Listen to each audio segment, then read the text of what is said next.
Welcome to SEC Football Live here, of course, on a Tuesday. That is SEC Mike. I am Braden Gall here on the 440 Sports Network. Good to have you, my man. We've got lots of things to discuss today. So we were going to do an entire show today about the most important position groups in the conference and kind of go look at every team. And we're still going to do that for most of the show today. We will look at the most important position groups. There's certainly plenty of them across the conference that will decide the 2024 race with new 16-team, 12-team playoff, no division structure that's coming, man. It's going to be crazy. So we're going to get into that. But we got some NCAA violation stuff to get to here in the front end. And I think a larger conversation about what it means for every team in the SEC. Michael, good to see you, my friend. How are you, buddy? I was doing well till I found out Tennessee's maybe, will they even make the play? They're going to be the number one team in the country now. They're going to be ineligible for the playoff. You know what? Stop it. All right, here is the lead of the article as reported by Pat Forty of Sports Illustrated. The University of Tennessee is immersed in another NCAA investigation of potential rules violations that is, quote, major in nature. Sources tell Sports Illustrated the case involves multiple sports and includes scrutiny of name, image, and likeness, NIL benefits for athletes. This, of course, coming off the heels of the Pruitt stuff and everything. So there's a lot of things to get into here, and there's not a lot of details. We don't know a ton of details about what's actually happening. I've reached out to some folks in Knoxville. I have not gotten any details myself. It is there are none to be had right now, Mike. It is a lot of different sports, potentially NIL, all the stuff that they were guilty of under Jeremy Pruitt that they intentionally, of course, wanted to show the NCAA that made it look like it was the worst infraction of all time or whatever. That was all on purpose, of course, to not pay him anything. But all that stuff, for example, would have been illegal under current NCAA investigation. So just major is not a word that is thrown around lightly in these reports. When you see minor violations, everyone just goes, all right, whatever. Who cares? But when you see the word major and it involves NIL, there's a lot of reactions I have, but I want to get yours first. What's your first reaction seeing it in real time? Yeah, that's called clickbait, Braden. That's why those words are being used. Major. I mean, hell, like you said, there's no details, but it's major. What the hell are we talking about here? Who gets in trouble for NIL? I thought NIL was legal now. So a lot of people are getting in trouble for NIL. They're just trying to bring a good man down. Josh Heupel's never done anything wrong in his life. Nico, nicest man in the quarterback position in the SEC. Be a real animal. I mean, this is ridiculous, Braden. I can't stomach this nonsense. Now, the Florida one, that made sense because Jaden Rashada, we all know what happened. But Tennessee, they're trying to bring him down. But no, it's funny. You look at the mentions. It's like if you're not a Tennessee fan, you're like, this is the end. And then all the Tennessee people are like, nothing to this, but that's sports fandom right there. I mean, nobody has any information. We're all overreacting, or we're either overreacting or saying no big deal at all. So I don't know what the hell, but it is kind of funny how it seems like every 3 to 5 years, Tennessee is in the crosshairs of some investigation. So I have to admit it myself. This seems to be a coach by coach allegations here. Well, and so that's part of this is how much does the NCAA look at past stuff? And I would hope that Tennessee gets a bit of a pass since the coach, Josh Heupel, and the athletic director, Denny White, were not involved in the previous stuff. Dondi Plowman kind of overlaps a little bit and is a part of this, but she also wasn't in charge when Jeremy Pruitt was hired. So I think there's going to be some leeway there. But I think this is there's a couple different stories here. There's one about Tennessee. And is there something specific here? Like Michael said this best. I said, welcome to the investigation club. Tennessee, Florida, and Florida State welcomes you. If you are an assistant coach driving a kid to a meeting with an NIL collective or a booster, that is technically against the rules. And so therefore I think an assistant coach got suspended for a couple of games or whatever. That to me strikes me as minor. That's like the cream cheese on the bagel thing for Oklahoma years back before they all got free food. Major is a different term, and it's obviously a term that's given to Sports Illustrated by someone with knowledge. There is no notice of allegation yet to the University of Tennessee. But I think there's a bigger story here, which is the NCAA doesn't fully know, like the rules in every state are different for NIL. There are some boundaries that you cannot cross. You can't just drop bags of cash in McDonald's bags for players. That's still against the rules. And so there's a chance that somebody's doing something wrong here. You don't just get major violations across 11 sports potentially without something happening. But I also don't think the NCAA is in a position to monitor or manage NIL in particular. And what I've been told is that we should expect this for a lot of schools moving forward. Like NIL came around and we didn't know how to handle it. And so people just sort of made their own rules, right? Every state made their own rules. And we've sort of been operating in this disjointed, set of guidelines. And we're starting to see the reins get pulled back a little bit. Florida State, then Florida, now Tennessee. If I'm Ole Miss, if I'm Texas, if I'm Texas A&M, if I'm Missouri, I'm checking everything out because I think the NCAA is going to try to do some sort of jerking of the reins here. Does that make sense? I guess, but who in the hell listens to them? Why would they? I don't think people understand this, Braden. They have literally nothing to do, to my knowledge, with college football. They basically run a basketball tournament. I mean, the ones that oversee Tennessee and Florida and all these teams, it's the SEC. And the SEC, I don't think they don't have to listen to a damn thing the NCAA says when it comes to football and investigations and sanctions and things of that nature. Am I wrong on that? I think so, because Alabama is the NCAA. Tennessee is the NCAA. The NCAA is merely a collection of universities. And to your point, they don't own the college football playoff. But football is sanctioned underneath the NCAA. Like the universities are part of the NCAA. So absolutely they could hammer a university, keep them out of a playoff, for example. And I have nobody has any clue if what Tennessee is or didn't do is rises to the level of that type of punishment. But the NCAA is Kentucky, Tennessee, South Carolina, Georgia, Florida, Alabama, Auburn. That's what the NCAA is. They're the same thing. But I think the SEC supersedes that. The NCAA and the University of Tennessee is the NCAA. They're the same thing. They're also the SEC. No question. But the offices of the NCAA are just sort of like this offshoot. It's like this little group of like 25 people in a room. Like now they have to hire people like on a temp status to do these investigations. Ultimately, this is in my opinion, I think we need to broaden out from Tennessee and just say this is ultimately where we were going to end up no matter what. With NIL and all the tampering that's going on with, of course, you can't stop people from having communication with boosters and collectives that want to pay players, which they deserve to get. Like if you have 50 different states doing 50 different rules with all these different schools operating under different guidelines, we were of course going to end up in a place where somebody trying to do some oversight is going to try to do something about something. And they just, I think you're right that we don't know what they can do, but they absolutely have jurisdiction over every school in the SEC. There's no question about that. And don't they, when they have these NIL agreements, aren't they all, what's the term here? Like private, non-disclosure. Yeah. I mean, you can't discuss it. Yeah. They don't have any rights to look at the contract or contact a collective and say turn over. I mean, the collective would just tell them to go to hell. Yeah, and that is also part of the problem. To your point, the collectives don't have to, like, everything is behind a closed door when it comes to the details, right? Like, we don't have any proof that Nico is the $8 million man, right? Like, we have guesses and sort of like hints and innuendos, but we don't really. The NCAA has jurisdiction over Mike's internet, it would seem. I think that's part of the problem. Like, all of this is leading to more clarity and more. Like, I don't think Tennessee being embarrassing. I don't think this is about Tennessee as much as it is. Now, maybe it comes out that they were just so egregiously, ridiculously breaking the rules that it's got to be something. But I would be worried if I'm any school that's doing NIL well. And that's not just SEC schools. That's Oregon. That's Ohio State, Oklahoma, Texas, Missouri, Ole Miss, A&M. They're all using NIL really well. And the reason that Kentucky was slow on the uptick, the reason Alabama was slower to do this stuff was out of caution. And I don't know. I think that's what you're seeing is like there's some overcorrection happening right now. And I just wonder who gets caught up in that. And it sounds like you can't just write off major infractions as a potential clickbait article. Ooh, twist here. Kiffin I like this. Tennessee. I like that. Kiffin would turn in his own kids. But then won't he get busted for it? I don't know. Did Mississippi State get in trouble for turning in Cam Newton? No, I mean, for all the... Surely they're not doing the hell. They're getting commitments and then guys flipping. You know what I mean? Like via NIL. So there's got to be some shenanigans at Ole Miss. There cannot. There's not shenanigans at any of these places that are using the collective. But some of this, the NCAA will not. To your point, Jay Ford says, who holds the NCAA accountable? They are going to. They have lost. Congress is the only one that can do it. And Congress. Oh God, you sound like these damn coaches now.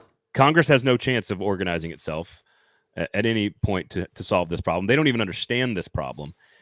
And so ultimately, this is actually the NCAA's fault. They could have fixed this 30 years ago. They could have fixed it 5 years ago. It is ultimately their fault. It doesn't mean that school X, Y, and Z didn't break rules and commit major violations across 12 sports or whatever, but it is ultimately their fault for not getting their shit in line, not getting it all organized, bringing it above board when they could have, and making it just clear and transparent and regulated and normal, because the kids deserve to get paid anyway. So this is their fault ultimately. Even if Tennessee broke the rules, it's still the NCAA's fault ultimately. Tennessee fans are going to blame Pat Forty. I just found out he was. He's the one. That's the dumbest shit ever, though. So I don't want to hear that crap. He's guilty. He just hates Tennessee. Well, if you got treated the way he did, I wouldn't like the fans either. So I got treated the same way. I love all you fans. I got treated the same way, man. I was on local radio here in Nashville when that whole thing went down, and I was like, this is like I almost quit the business because it was so awful. We never got to adjudicate if Greg Schiano was good or not. We never even got to have that conversation. We just went right to child molestation and accusing people of ridiculous things. And doxing our athletic director's cell phone number, et cetera, et cetera. It's just like the most ridiculous shit ever.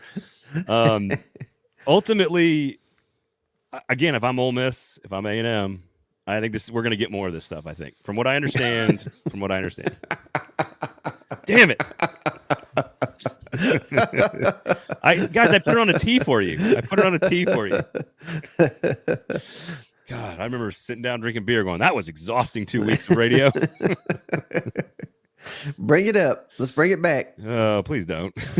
I don't want to go to more therapy. Ultimately, I think this is going to still keep happening. That's all. That's, I think, what people need to know. From what I understand, there are going to be more of these. And it's not just Tennessee. It's not just Florida. It's not just Florida State. It's going to keep coming. So wait, but what was, because I don't pay attention to Florida State. What they got in some trouble, right? But it was like completely insignificant, wasn't it? Well, that's what I'm saying. Like, but they only got, that was not considered. I don't believe that was considered major investigation or violation or whatever. Wasn't that the assistant coach who like drove a kid to meet with a booster? Right. And like that's ultimately that is something that is small, but I think he got a 3-game suspension out of that. The assistant coach did. So that's not a small, insignificant thing if you take, so-and-so coach. Now, again, this seems from what I would guess from the reporting of this is that it is directed at a larger institutional thing. This is not like an assistant coach did something. This is like Spire Sports or whatever. You know what I mean? Like the volunteer club or whatever. Like this is big overarching structural things that the NCAA is going, wait a second, you can't do that. And maybe they're right. But ultimately, they created the situation. So I would be backlogging, checking texts, checking contracts. If I'm Ole Miss, A&M, Texas, Missouri, those are the ones we know are doing it really well. If I'm Kentucky, I'm not worried at all. Well, let me just say this, because again, I have no knowledge. I don't want to besmirch anyone's name, but they're already saying it in the comments. They're saying this has got to do with Nico. And again, I have no knowledge. Nobody has any idea that's true or not. But let's say worst case for Tennessee. Let's say the NCAA does something here and tries to enforce something or tries to make him ineligible or whatever they would try to do. Couldn't he just take him to court in California? Because that's where he lives. And that's where, if this happened, that's where this happened. And I mean, how quickly is a California court going to side with the NCAA? You must have me confused for a lawyer. Well, just the point being was, what the hell's the point of all this? They're just going to get destroyed. Doesn't the NCAA just get destroyed at every turn in all these court cases? In the court stuff, yes. Eventually they do. And Johnny South says maybe this will get kids from hopping around and show some darn loyalty instead of chasing money. No, what we'll do. He's right. This is eventually where we're going to go.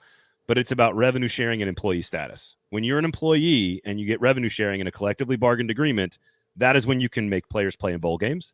That's when you can say that they have to complete their 2-year contract or their 3-year contract. I could see absolutely 4-year contracts in the works for players. If you're going to be an employee and you get paid money to do your job, you can stipulate terms of those contracts. And that is what's coming from all of this. We're going to be where like Tennessee's going to go, all right, Nico, You need to sign a 3-year contract with an option year for a 4th year worth $2 million a year, and you're going to have to play at the University of Tennessee, and you need to play in the spring game and all the bowl games. And that's going to be written into the contract. That's where this is all headed. It's not going to be NCAA violations keeping kids from taking money. Not one of you commenters wouldn't take the money, by the way. All of you would take the money. I would take the money. We all take the money. Everyone takes the bag. But you can put stipulations on a contract when it becomes a contract, and that's what we're headed towards. A lot of Lone Star beer comments. I like seeing that. That's got me fired up. I want to go back to Texas, get me some. Watching, they probably have that in Nashville, don't they, Lone Star? Watching all the True Detective episodes on HBO. Yeah. Every season of True Detective is filled with Lone Star beer. It's great. Worst case, a booster is cut off, an assistant is suspended. That's possible. I mean, I think the worst case is you can't go to the playoff. I think that's the worst case. But that is real. You better have some really heavy, and it sounds like it could be something for all programs at Tennessee. That's the other concern. If it's just one booster doing one something stupid, then it wouldn't be all 12 pro or 11 sports, would it? I don't know. There are 11 sports within. I mean, this just sounds stupid to me. There's only 2 sports, isn't there? Well, I guess baseball. They do baseball now too, but why would there not be women's basketball? Why would you not? Women are making more NIL than the men are across the board from like a per athlete standpoint. All right, Lady Vols, wearing Lady Vols on your chest is worth money for sure. So that's 4. So we still got. So you're telling me there's UT 7 track others. And field. UT track and field is really good. And they're committing major violations to help the track and field. Like I don't see this when we go down this far. I feel like this is all shenanigans because there's no way in hell there's 11 sports. This is what I'm saying. I think it's an infrastructure concern, is what I'm guessing. It's not about a coach driving a player, or it's not about one thing. It's going to be about a structure. It's going to be about a mechanism, about an institution. Otherwise, it doesn't fall into major, and it's not going to be a big deal. It won't be a big deal.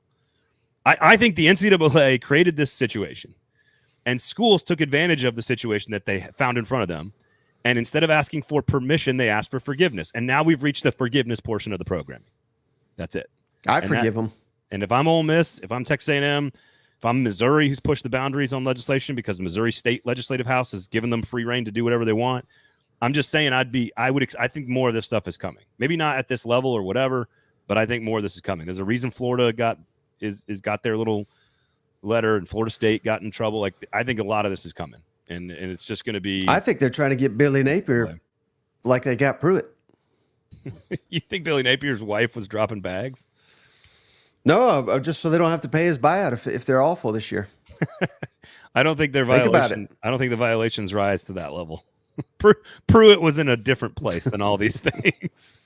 They'll find some dirt on him. Pruitt was on a different. Oh, you can find dirt on all these guys. There's no question about that. Okay, I think the lesson is not about Tennessee. I think the lesson is about every team using NIL. You better watch your back, because for now the NCAA has power. To your point, when Congress removes that power, it will be gone. But they got it right now. So, hey, I know we were not planning to talk about this, I don't believe, but just real quick, I want to get your thoughts because I know you're a big Hugh Freeze fan. But I'm seeing a lot of people, they hired DJ Durkin, and credit these Auburn fans. I thought it'd be 180 different reaction to that. I thought they'd be like, "Shut the hell up, stupid this, stupid that." That was long ago. Let a player die. Now they're all like, "Jesus, what are we doing here?" Like, you would think a guy with this sketchy of a background will not hire an even sketchier background guy. It seems like the vast majority of Auburn fans are not on board with that. And that's whether he's sketchy or not. Innocent till proven guilty. I get all that. But he's not even a good defensive coordinator. Why are we going this direction where A&M's, they're damn glad they don't have Durkin anymore. I'd say Ole Miss now is under significantly better hands in Pete Golding than when they had DJ Durkin. I mean, what are we doing here? The story, and I think ultimately that's the question I've always asked about Hugh Freeze, which is like, is it worth it? Right? Like, it's worth it. This is going to sound weird, but like, it's worth it for Urban Meyer. Like, you're going to get some shit. You're going to get some weird things are going to happen on campus, or he's going to overlook this, or like he's just kind of a piece of shit. But like you're guaranteed a championship run, right? Right. Aren't you guaranteed a championship? So like this is what I never understood about Hugh Freeze in general. Like there is risk involved in hiring Hugh Freeze. What has Hugh Freeze ever actually won, other than 2 games that you guys really love at Ole Miss? Like he also beat lost, Arkansas. He also lost Liberty. to Memphis. Yeah, he lost to Memphis. Lost to Randy Edsall and UConn. Like this is not. That's always been my question. Like look at last year's staff at A&M, right? Steve Adazio had similar type of questionable issues with the behavior in the office at Colorado State. Brought him onto the staff. Bobby Petrino, we know his background. Brought him into the comp, and then DJ Durkin, and we were like, oh, look at this coaching staff. No wonder it's not going to work. The DJ Durkin story, of course, and I'm not going to get into it, was a player passed away tragically, unfortunately, when he was the head coach at Maryland, and I don't think we'll ever know 100% who did what, or who's at blame for what, or how much somebody's fault is, or whatever. So, yeah, they're going to hire Matt Canada next. Of course, he doesn't have to my knowledge, a bad background. He has a bad background on the field. Yeah. He's not a good coach. And there's a reason he's coached at like 12 different schools in 13 years. Like, and the Pittsburgh Steelers fired him. Like, there's a reason. I agree. I don't. It's just not worth it. That's my thing. Like, you can't find a better defensive coordinator. I don't know. I don't think it's that big of a deal. Is that a bad sign for Auburn that they can't get anyone better than that? I talked about this with Brandon Marcello and with Paul Feinbaum on the 440 Sports YouTube page, so go check that out.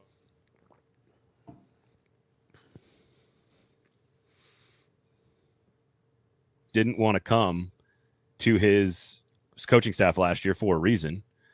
It wasn't because Hugh Freeze was forced to hire somebody. He couldn't get his buddy to come. Now he has. He's going to call plays, which I think is important. Paul told me he's just he was like, I was with him. He was just exhausted. He's just tired of the different pace of football in 2024 than it was then. And then there's like all this stuff with his coaching staff. One guy leaves to go here. One guy goes here. There's rumors about all these guys, and the volatility has never changed at Auburn. And I'm just so shocked that there's volatility at Auburn under, Yeah. It's a shocking development. So anyway, all right. Do you want to get into our story today, our real topic today? Let's do it. I want to discuss, and you guys can chime in with this, position groups in the conference that you think are the most important, most interesting, most how they develop is going to decide championships. We're going to kind of go back and forth here and kind of talk through some of these groups of players, these position groups, because, I mean, every team has strengths and weaknesses.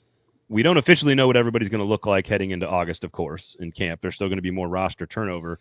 And I assume a program like Alabama, Mike, is going to hit the portal hard in the next period and add a bunch of players to maybe address some of their issues. But I want to start with Georgia because I'm not sure where to go here with them. Because if you're asking who I'm concerned about, what position group I'm most concerned about or is most interesting or most important for Georgia, where do you go? What about receiver? Which I know they got a lot of guys. Here's the thing. Here's when I knew Alabama was in trouble. And I don't know why I was the only one seeing this, but it was not across the board by any means, but it seemed like they were so dependent on transfers coming in and hitting at critical positions like receiver, like the offensive line. And as soon as they didn't hit on a transfer, there was a major drop off. And I think we're starting to see that just at receiver at Georgia. Seems like every year they have to bring in 2 receivers. And they're signing nothing but 5- and 4-star receivers. Why are they not developing these guys? Why are they not starring in the SEC? That's a little bit of a red flag for me.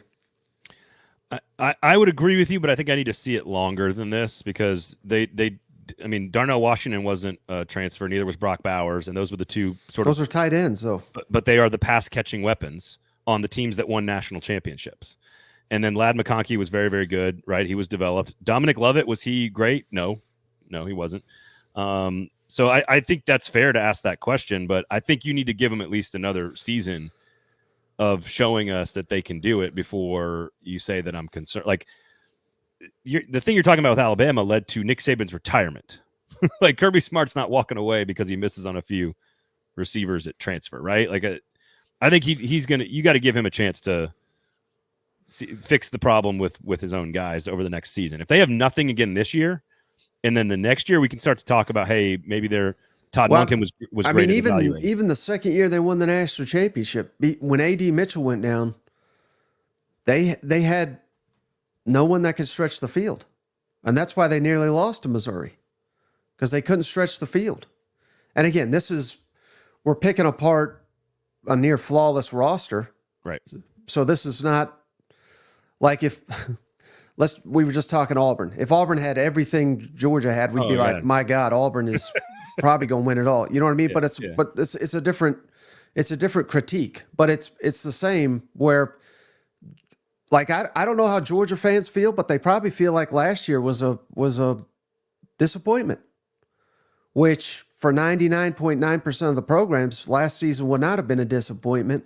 They didn't make the playoff. They didn't win the SEC. They obviously went undefeated in the regular season. But I'm not putting it all on the receivers, but you need these guys to win these crucial games, to win SEC championships, to win playoff games. And if you don't have it, you'll get exposed against a team of equal or near equal talent. Was it more on the defense the fourth quarter against Alabama? And I would also point out, I think they got unlucky that, like, Washington was a thing last year. Like, Georgia would have made the playoff almost every other year. And in any other year, I'm not sure I'm picking Georgia to lose another game. I think they win the national title. So, like, I understand Georgia's concern, but to your point, this is as near perfect an organization as you can like, they are the clear number one team in the nation coming into this season. They are the clear front runner to win the SEC. They are going to be picked by everyone in Dallas to win the SEC. I think it's worth noting, and I agree with you, if you're picking one area, when you lose McConkey and Lovett and Bowers, and then the year before you lose some of those pieces, and the running backs have moved on as well, yes, you could say, what around Carson Beck do you have that is a definitive star? Certainly you cannot replace some of those names. But I'm just willing to give Kirby a chance here, because I think they would have made the playoff last year and maybe won the whole thing if it was any other year, if that makes sense. Yeah, I mean, just a damn shame. It was the last year of the 4-team playoff where we had essentially 6 teams, I think, probably deserved it, you know? So Bo asked a question here for Texas A&M. We'll just go right to Texas A&M here, because I think they're the line of demarcation between potential contenders for the playoff and teams that maybe aren't. But Bo says, for Texas A&M, the position group that needs to step up the most is clearly the secondary. That's interesting to me, and I'm curious if Bo would have a reaction to, I mean, Cooper is gone, their star middle linebacker. He's off to the NFL draft. They lost a bunch of guys in the portal on the defensive line. I think they lost another pass rusher to the NFL draft as well. Is the secondary a bigger concern to you than the front seven, the defensive line? Where are you at with Texas A&M? Because I do think this is the team that is sort of straddles the line between the bottom tier of the conference in 2024 and potentially the top tier. I mean, the secondary, just particularly late in the season, they were just down bodies. I mean, they didn't have any. You could say the same thing for receiver too. So I don't necessarily throw them into that category just because they were just devoid of I was going to say talent, but it's literally what I said, body. I mean, they were devoid of bodies back here. So they got the guys. Yes, that's a question mark. But for me, I got confidence in Mike Elko to kind of, it's not like he's going to wave a magic wand or anything and it'll be fine. But I think it'll be significant improvement there. I'm more concerned about offensive line. In a new offensive system, we get our quarterbacks killed every year. And literally, I mean, it's a running joke at this point in time, where guys are just we're losing quarterbacks, starting quarterbacks annually at A&M. So I think that's of more concern. That's the biggest thing I want to see corrected year one, because they got talent, they got players. Had to get rid of god-awful Adazio there, get in a quality offensive line coach. And if we can steady the offensive line, I have more confidence that the defense under Mike Elko will figure itself out. And I don't even know who's going to be playing back here. Weepier, I think I got that right. I'm a Vanderbilt fan. We need our quarterback, running back, wide receivers, O-line, and probably the entire defense to step up if we want to make a playoff push. I think we can do it. Excellent comment there. I think, look, the best Texas A&M did under Jimbo Fisher was the year he got the best offensive line play. And subsequently, the year they got the best offensive line play, they got their best quarterback play. Some of that was because Kellen Mond was a veteran at that point. But that season was the year they finished 5th in the playoff rankings in 2020. So I think there's going to be how quarterback is almost always the easiest answer for teams that have a battle coming into the spring. Offensive line is turning into like the new quarterback, where you can just be like, yeah, that team's got a major question at offensive line. And almost all of them that aren't on the top tier do have questions. Georgia, no questions at offensive line. So, yeah, no, I think that's fair. All right. I want to know, what team did you, of the teams that are contenders, like the top 6, 7, 8 teams or whatever, which one did you have the toughest time zeroing in on a particular position group? Because I've got an answer. Does that question, you follow me on that? Yeah, but, well, how about you list out your contenders first? Georgia, Alabama, Texas, Ole Miss, Missouri, Tennessee, Oklahoma, LSU, that top half. Not Tennessee, huh? I said Tennessee. Oh, okay. Thanks for listening. I mean, they will be banned from the postseason for 3 years, but that's fine. Don't worry about it. Probably Texas and Oklahoma, because I'm still trying to figure them out. Yeah, I don't quite have quite a feel for them like I do the others. I think Oklahoma's got a very easy one. So let's go to those two then, because Ole Miss is the one that I had a difficult time with. So I want to get back to Ole Miss, but I think Oklahoma it's very easy, and you've talked about it, I've talked about it, and yes, Purple Orca already. That all 5 starters gone along the offensive line. You have a quarterback in Jackson Arnold that people love. They think has got some elite upside. You've got a brand new coordinator. You've got weapons around the quarterback. The defense is actually going to be better probably than it was the year before, with more Venables and more and a change at coordinator.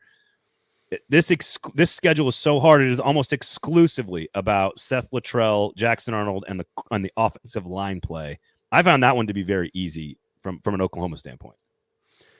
Yeah, well, yeah, I guess you're right. You just kind of caught me there, but I guess I'm just saying that it's hard for me to, aside from that one, because everyone I speak to just had George Stoya on the show. I mean, he basically said the same thing, but that makes sense. But for Texas, it's not that. For Texas, and again, it's, I don't know, they get mad at me because I'm not all over Steve Sarkisian like everybody else for some reason. But you mean in a good? They don't like that you're not all over his jock or whatever in a good way. Like they just think he's God's gift to football for some reason. Pretty good offensive mind, but yeah, no, for sure. Is that what we're giving out trophies now for people that are good at?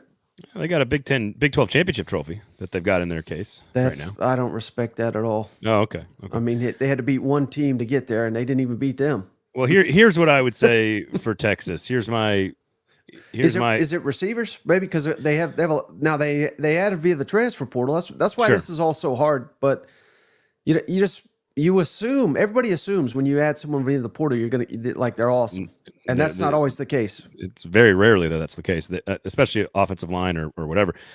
So Xavier Worthy, Adonai Mitchell, Brooks, Jontavian Sanders, even the backup running back who's also the kick returner, Robinson, is gone. Basically, 5 of their top 6 all-purpose yards guys are gone off Texas. They do lose both of their defensive tackles as well in Sweat and Murphy. So, like, you could point to the interior of the defensive line, or you could point to the receiving core around Quinn Ewers. Now, because they're bringing back a really good offensive line and Quinn Ewers, I am less concerned about the receiving core, if that makes sense. Because if you're very good in college football along the offensive line and at quarterback, almost everything else will fall into place. You can win a conference championship with a great quarterback and a great offensive line if Texas gets that next year. Could you make the argument that Arch has got more experience with the backups that are going to have to step up and be? Stop it. I'm just saying. Maybe even for you, that's a stretch. Big maybe guy. it's time to switch to Arch, see what we really got here. But stop it. Stop it. Quinn Ewers has gotten better. He's reigning champion. They put up record numbers against Oklahoma State in the Big 12 championship game. So wait, they do lose a lot around him. Could Quinn Ewers be better? Maybe significantly better but not be as productive because of all the uncertainty around him.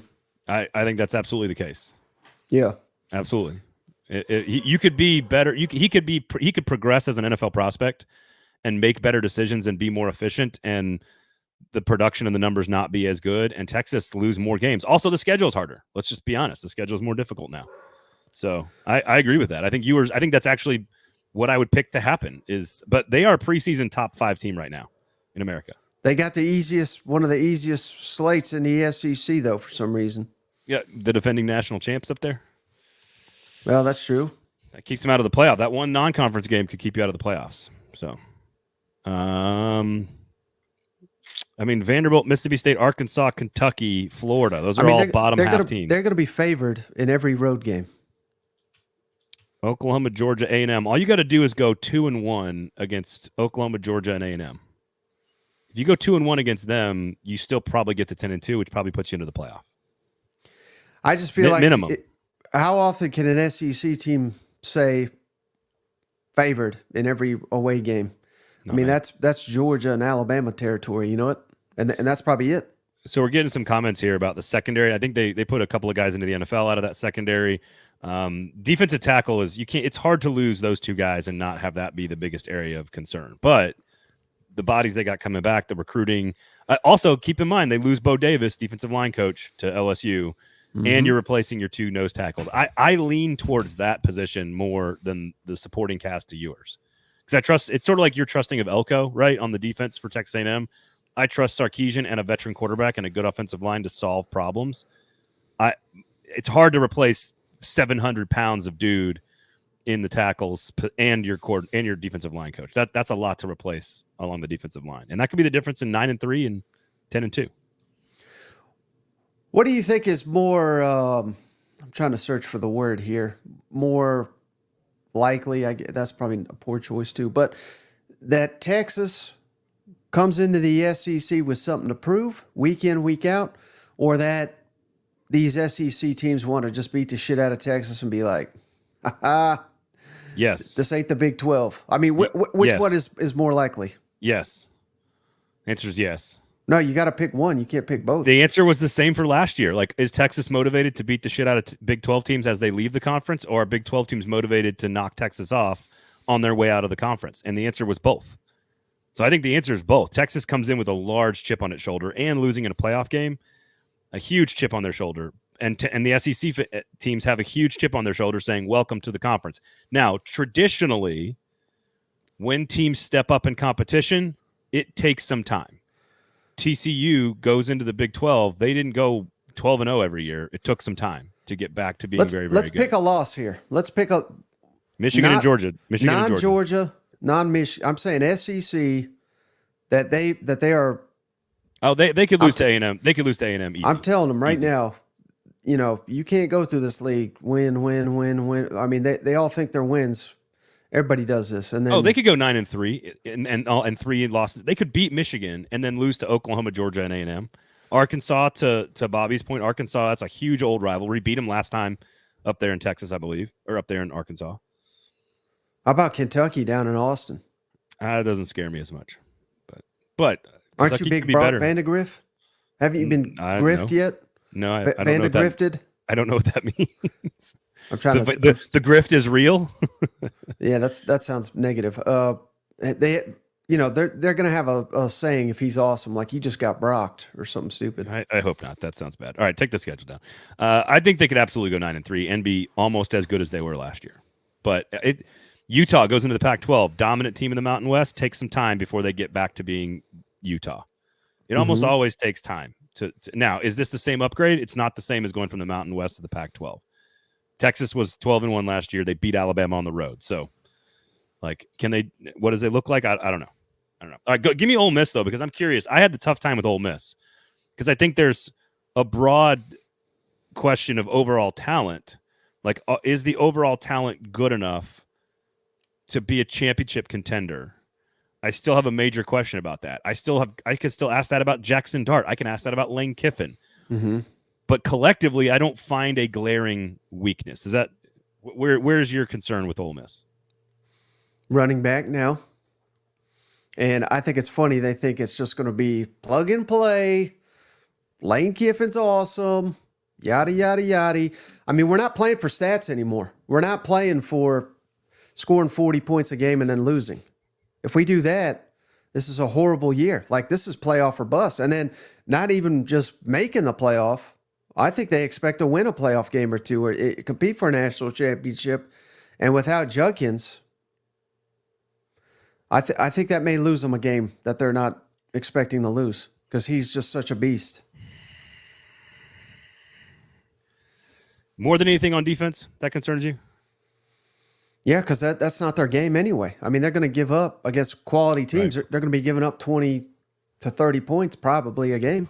But doesn't that get them in a close game with an elite team?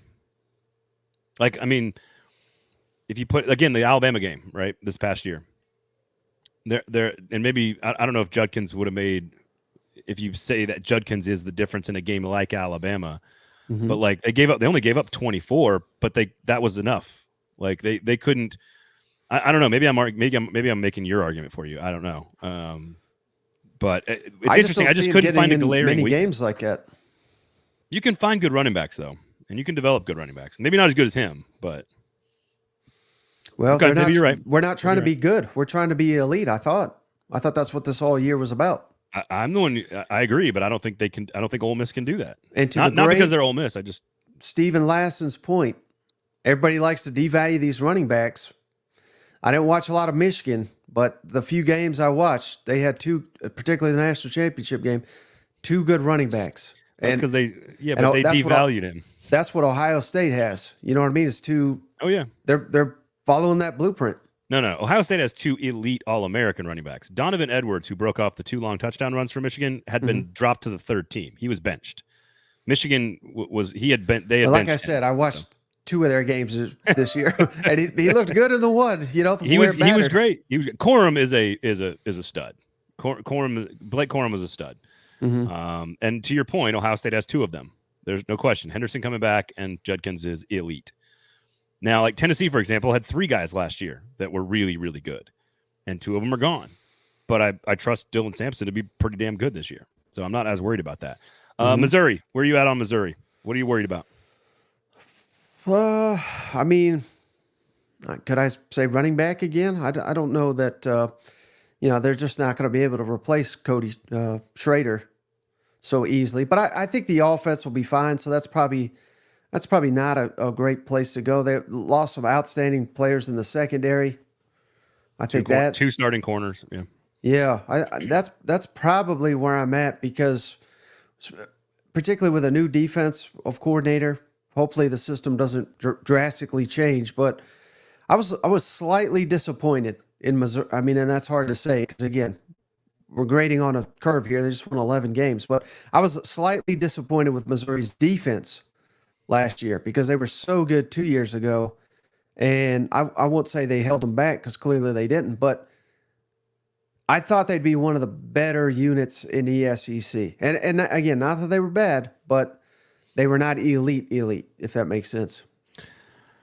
Yeah, but that's my question about Missouri and Ole Miss as programs. And they're just sort of the cutouts right now that take the place of like, don't recruit in the top 12 programs. Can you ever have elite talent? And I don't know if you can. I think you need special things to happen and finding a Cody Schrader with Brady Cook and Baker as coordinator. And my question about Missouri is veteran leadership on defense. You lose 2 senior corners, a senior middle linebacker in Hopper, and you lose an edge rusher in Robinson. I think it's about the veteran leadership on the defense that, to your point, they weren't elite, but you're losing your coordinator and you're losing some of your veteran pieces that kind of keep everything in place.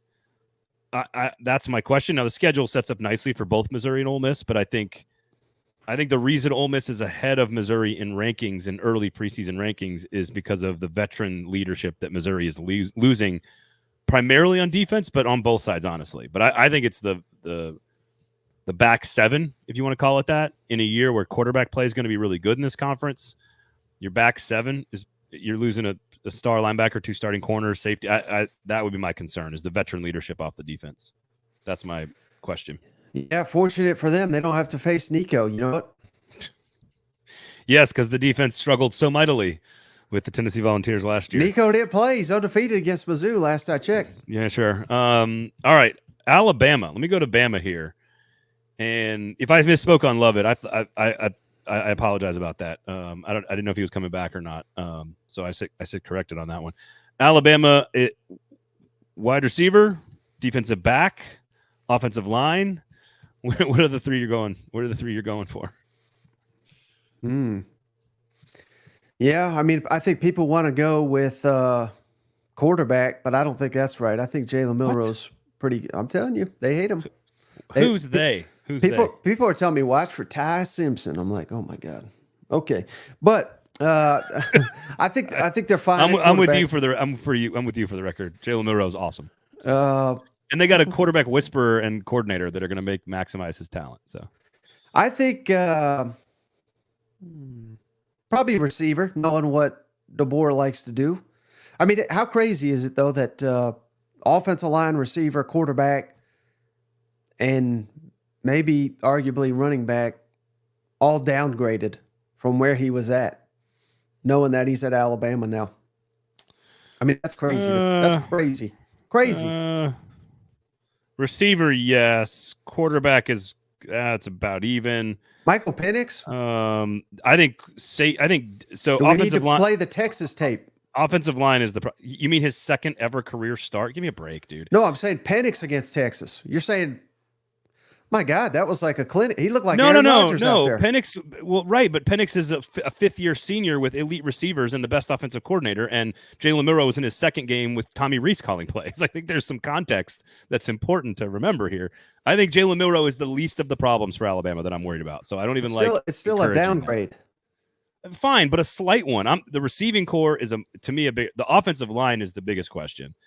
Yeah, in my opinion, and then on D, it's the secondary. You're losing Arnold and McKinstry in the secondary, and your best player maybe on the entire team transferred to Ohio State and Caleb Downs. So the secondary, which Nick Saban has traditionally restocked very quickly, now it's going to be restocked with a whole new coaching staff. 3 starting All-American level players are gone. The offensive line loses All-American left tackle potentially. The center transfers out because, the Rose Bowl made him cry. And then they got guys going, and then Latham's going pro. So they've got like 4 new starters on the offensive line, an entirely new secondary, and who's the receiver that is the star playmaker? There are Milroe is the least of their concerns. The quarterback is the least of their concerns. Like the new, I guess Washington, you could say, but I was really going to say Ole Miss, where they're not going to get these low. They're going to try to outscore you. That's why I think receiver is a bigger issue because, yeah, all the things you said are valid, but they're not trying to score in the 20s and win a game. They're going to try to get to 35, 40 to win these football games. I don't think under DeBoer year one. I think. Now I know they're losing both pass rushers, right? Turner and Braswell, but I don't think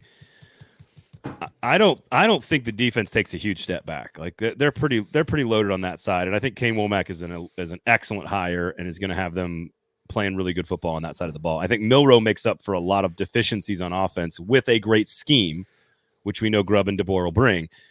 Ultimately, the question for Bama is, I think that's why offensive line is the one I circle. Like, I just think it's the offensive line. But I understand where you're coming from as well.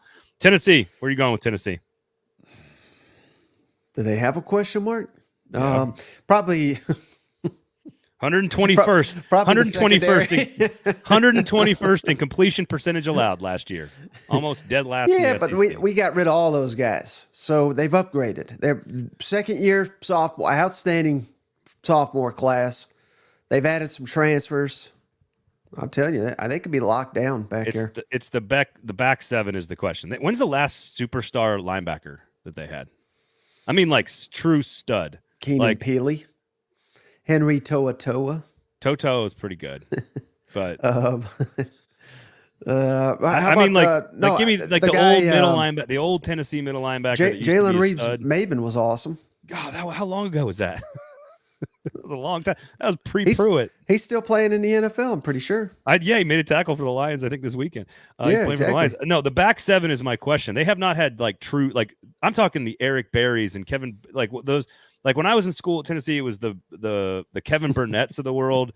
Colton Jumper. AJ Johnson. Yeah, there you go. There's just not a dog There's not a dog back there in the back six. Let's call it. Let's put 4 or 5 down linemen here and run an odd front if you want.